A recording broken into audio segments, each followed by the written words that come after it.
جب ہم نے نماز کا نام لیا تو ہم نے کہا کہ دیکھیے نماز ہوگی ہماری زبان میں، اس لیے کہ ہماری زبان بڑی پیاری ہے، اردو زبان ہم بولتے ہیں، بالکل لکھنؤ کی ٹکسالی زبان، دہلی کی منجھی ہوئی زبان، ہماری زبان کے آگے کیا مجال کسی کے کہ کوئی بول سکے؟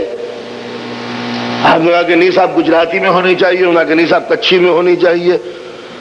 ایک آواز اٹھی تھی ترک سے، ٹرکی سے، مصطفیٰ کمال پاشا نے یہ کہا تھا کہ جو نماز ہماری سمجھ میں نہیں آتی اس کو ہم پڑھ کے کیا کریں گے؟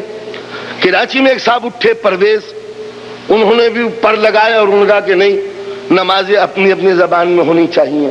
اکثر یہ سوال لندن میں ہم سے زیادہ ہوتا ہے کہ مولانا جب یہ عربی ہماری سمجھ میں نہیں آتی تو عربی میں نماز پڑھ کے کریں کیا؟ کتنا اچھا ہوتا اگر ٹرانسلیشن یہاں پر انگریزی میں ہو جاتا۔ میں نے کہا بڑی پیاری بات کر رہے ہو، مگر فرض کرو لندن میں آیا، میں مسافر تھا، مجھے نماز پڑھنی تھی، تو اب ظاہر ہے کہ نماز تم اپنے اردو میں پڑھوں گا، آپ انگریزی میں پڑھیں گے، وہ گجراتی میں پڑھیں گے، وہ کچھی میں، مرہٹی میں، اور اس میں۔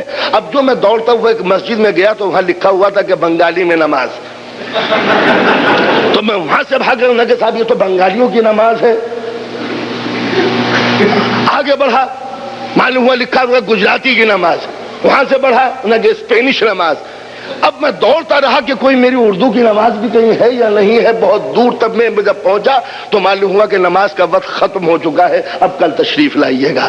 تو آپ نے اندازہ لگایا کہ اگر یہ کہیں نمازیں بھی کہیں زبانوں پر ہو جاتی تو انسانیت کا جس طرح بٹوارا ہوا ہے اس طرح بھی مذہب کا بٹوارا ہو جاتا۔ اسلام کہتا خبردار اپنی اپنی زبان بند رکھو گے، عبادت ہوگی سرکاری زبان میں، عبادت ہوگی عربی میں۔ میں نے کہا پالنے والے ہماری زبان کا کوئی ویلیو نہیں ہے، کوئی قیمت نہیں ہے، کوئی وقار نہیں ہے۔ کہا اچھا آؤ سمجھاتا کر لو، نماز پڑھو گے میری زبان میں، دعائیں مانگو اپنی اپنی زبان میں، جس کی جو زبان ہے۔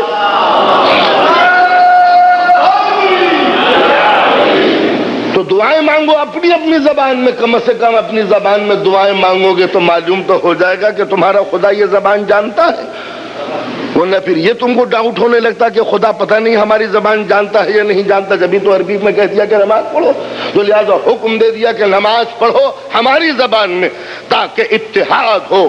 ایک خانہ کعبہ کے اندر، ایک مسجد خدا کے اندر جب نماز پڑھائی جا رہی ہو تو دنیا کا کوئی سا بھی ملک ہو، جب وہ نماز پڑھ رہا ہے، یہ ٹرکی کا آدمی ہے، یہ عراقی آدمی ہے، یہ ایرانی آدمی ہے، یہ ہندوستانی آدمی ہے، سب کی زبانیں جدا جدا ہیں، مگر جب مسجد میں پہنچے تو ایک خدا، ایک قوم، ایک زبان۔ لیکن قدرت نے کسی کی ظاہر ہے کہ نیشنلٹی تو ختم نہیں کی، اس نے کہہ دیا ٹھیک ہے ہم جانتے ہیں کہ تمہیں زبان سے محبت ہے، مگر زبان بند رکھو، دل میں دعائیں مانگو۔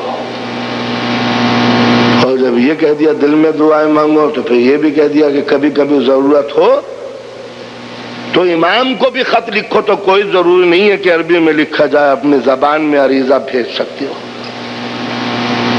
تو اب کبھی یہ سوچا تھا امام کیا ہماری یہ زبان جانتے ہیں؟ نہیں جانتے ہوں گے، مگر یہ تو بتائیے یہ جو شیطان ہمیں بہکاتا ہے کہ نماز مت پڑھو، یہ کون سی زبان میں بہکاتا ہے؟ ظاہر ہے کہ شیطان کی زبان تو وہاں کی ہوگی، مگر شیطان جب ہمیں بہکاتا پاتا ہے تو ہماری زبان میں بہکاتا ہے۔ سبحان اللہ، شیطان بہکائے تو ہماری زبان میں، اور امام ہماری زبان میں ہدایت بھی نہیں کر سکتا۔ تو جب شیطان گمراہ کر سکتا ہے ہماری زبان میں تو جو حق کا نمائندہ امام ہے وہ ہدایت کر سکتا ہے ہماری زبان میں۔ اس لیے امام کے لیے ضروری ہے، اس کی پہچان یہ ہے کہ وہ دنیا کی ہر زبان جانے، دنیا کی ہر زبان جانے۔ جو زبان نہ جانتا ہو وہ مسلمان ہو سکتا ہے، امام نہیں ہو سکتا۔ صلوات پڑھیں محمد و آل محمد۔